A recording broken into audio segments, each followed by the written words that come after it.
Welcome to DeepTech315. Our first topic, of course, is WWDC. This is an event that back on March 26th, I started to get really excited for, in part because of what the company had been saying just after their March earnings, but also the commentary from Greg Jaws, head of marketing, and he had posted that WWDC is going to be absolutely incredible with emphasis on AI there. So we all knew this was coming, and the media did a great job, and all the writers out there did a great job of predicting what was going to be said at the event. So I'm going to give you first turn at the mic here.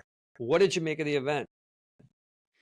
Two lenses I think you should look at the event through. The first is the true just AI nerd lens like us. You know, if you're engrossed in the AI world, I don't think you saw anything from Apple with Apple Intelligence that we haven't really already seen from Google Totally Gemini, GPT.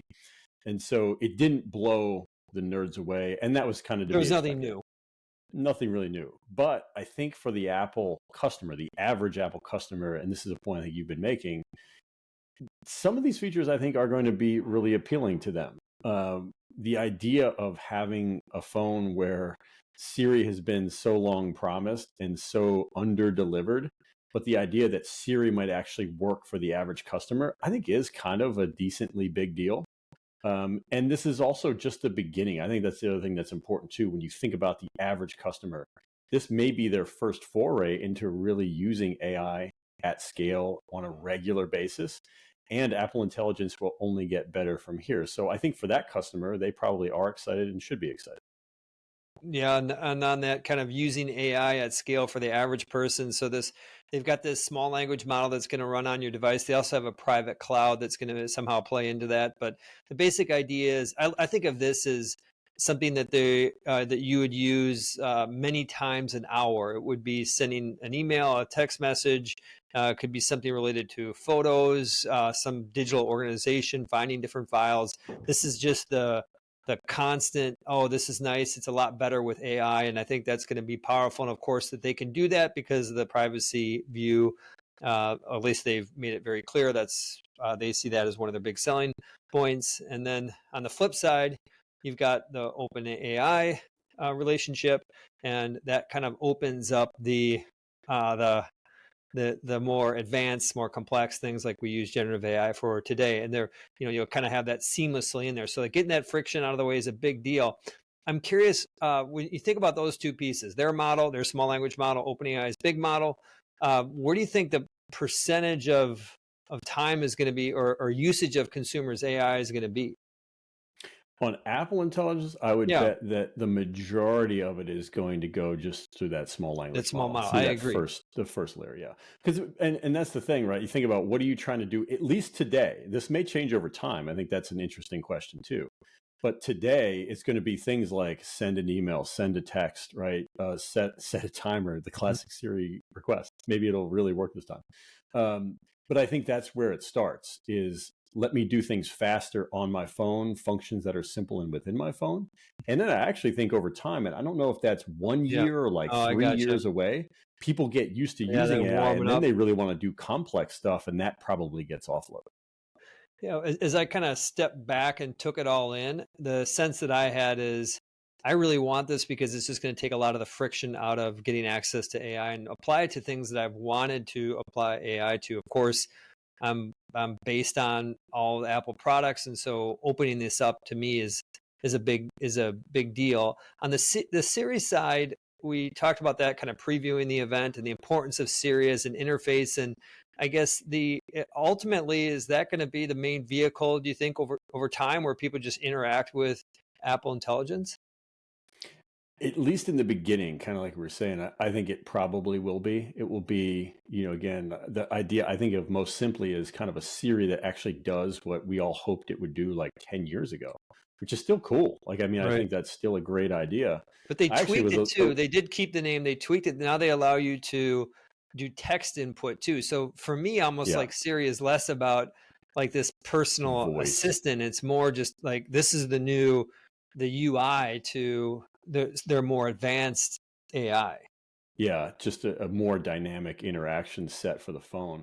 And there's two things there, two paths I want to take. One is I was actually somewhat surprised that they didn't kill the Siri brand. I thought there was a Hmm. chance they might do that just because it's been so tough.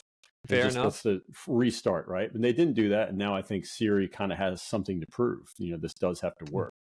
But the second derivative of that, though, is talking about, okay, like what happens in the extreme if this works? And we talk about contrarian ideas a lot at Deepwater. And one way I like to push to think about contrarian ideas is take something to the far extreme. What if Apple Intelligence is so good that you don't even want to pick up your phone anymore?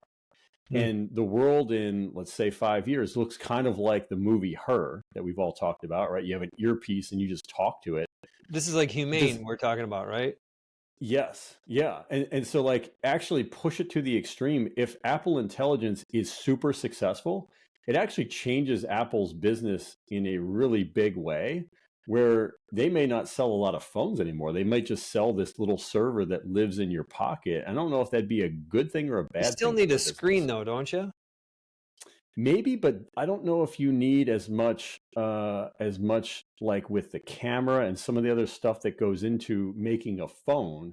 If it was really just sort of this like AI communicator device, right? Like Hmm. maybe that's much more simple. I don't know if you pay, $1,500 every couple of years for one of those. Maybe it's a little bit Well, less often you buy it, and maybe it's a little cheaper.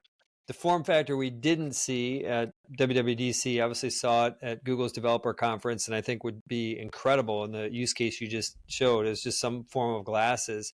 I'm not talking Yeah. about Vision Pro where we're taking the digital world and overlaying it with the real world. I'm talking eyes on the real world, Ray-Ban type of glasses that just have a pretty simple camera in it. But I think you could, like, that to me is a 10x better type of Yeah. just a second set of eyes just watching what you're doing. I think there's actually something really cool Apple could do there that I've heard people rumor a little bit about, which is build cameras into AirPods. Now, it doesn't give you the visual in your line of sight, and that might be a good thing. But Right. imagine if you had AirPods that could see, and then you could Right. Yeah. also interact with That's that kind by of all voice. you That's want. cool. Yeah. I Yep. think that might be better than glasses, actually. Maybe. We'll see. The piece that, as we go to our second topic, which is thinking beyond just the event and think about the stock, and it had a nice move after it had kind of sold off a couple percent on the news, the classic buy on the rumor, sell on the news, and then we saw this kind of surge after.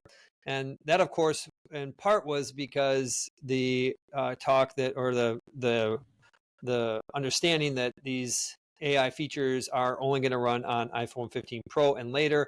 By my math, call it 2.3 billion devices. You throw out AirPods, you throw out Apple TV. You assume that 15% of those are either on an M1 device or some form of iPhone 15 Pro or better. You get to about 1.9 billion devices out there that are going to have to be upgraded to use these. And so the market reacting positively in part to that. And I know we've had conversations about other factors, and I want to say my belief is that the stock is moving predominantly when you have that big of a market cap, adding $300 billion, predominantly on a belief that growth is going to step up. And when I look at the numbers, this year, the street's looking for overall growth to be about 5%. I think that's not going to change based on any of this. A lot of these features aren't going to come out till the end of this year, but next year we start to get some momentum around some of those upgrades, and I think growth can be 10% plus ish.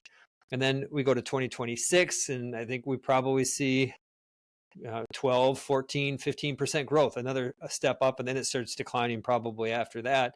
So we got this kind of 2-year window when we've gone from no growth to growth. And I think that was one of the big drivers of the stock. It's currently trading at 30 times. I'll throw one other piece out there around the stock. It didn't impact necessarily those first couple of days of trading, but Mark Gurman, Bloomberg, does such a good job.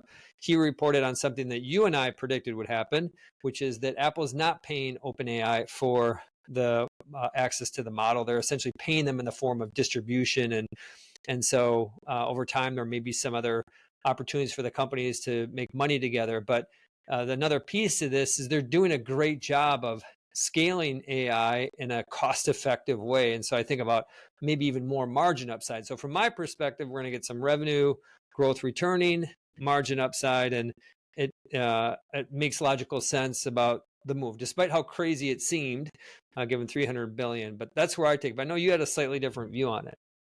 I think when you see big moves like that, I mean, we're talking about 11% for the biggest company, now again, the biggest company in the world, now that they've had that move. There are other things that are going on, I think, other than people just adjusting their fundamental perspectives. I think that's definitely part of it. But I think there's also factors of likely buybacks. I mean, there was talk about, I think, buybacks from the Goldman desk, for example. Some of the activity this week was much more elevated than it had been. Apple obviously has a very big buyback program, so there's probably some flows there. There's momentum then that you get chasing that. There is obviously fundamental investors coming in and saying, hey, there's a new growth story here that maybe we start to believe in. So I think they're all factors. To say that the entire 11% move is just based on Apple intelligence, I think I doesn't agree. make I sense. agree. There's And other I would say fear it of missing particularly out there doesn't make too. sense just given what the stock did after the event. I mean, the stock was down a little bit after the event. If it was that big of a deal that investors were all of a sudden excited about, it would have moved, probably more Right. in line on the day of the event too. Either way, Fair. though, I think the Yeah. bottom line is it doesn't really matter why it's doing what it's doing over the last 2 days. Ultimately, right, if you're an Apple investor, if you're thinking about the stock, you want to see it continue to be able to do this. Right. And for the stock to keep working, now they have to deliver. Now they have to show that device growth you talked about. And it's kind of a, show me next. Right, Show me, and we won't really wait till phone. 25 for that. I mean, they can kind of Yeah. mess up basically for the next couple quarters, and I think between now and then, people would probably say, "Forget it." It's a whole new company on the flip side of it. We don't give investment advice on DeepTech315, but from an investor perspective, I think what they're seeing is a $9 number in calendar 26. You pick the multiple; it's currently trading at 30 times. If you believe that we're in an AI, are going to go into an AI bull market. That this is going to continue. I think you can argue for multiple expansion. I think there's still measurable, meaningful upside to Apple. We're going to pause there because we got one more topic to get to, which is speaking of billions of dollars, not 300 billion, but 48 billion. Elon got his pay package approved. So I was happy to see that. And shareholders are getting a 9% dilution, but they're also getting Elon's attention. And my question is, like, how much does he really? He doesn't care about the money, does he? Like, is this a principles thing for him? I think partly. I mean, it was already agreed to. The fact that a court was sort of objecting to this seemed a little, I don't know, out of place to me. I mean, this is a pay package that's been in place, and people have played this history already. When it was instituted back in, I think it was 2018. The numbers were so high, the metrics were so high and crazy, like nobody believed he was going to hit them anyway. And he did. And now it's like, well, okay, we thought it was crazy then. Well, now we're going to pay you $48 billion. That's a problem. Well, that doesn't make sense if you already stamped it, right? And from a shareholder perspective, if you don't like this pay package and you're frustrated with the board, then the shareholders should try to then oust the board and put in a different set of candidates. But the bottom line is this. I mean, I think, they followed typical good shareholder governance here.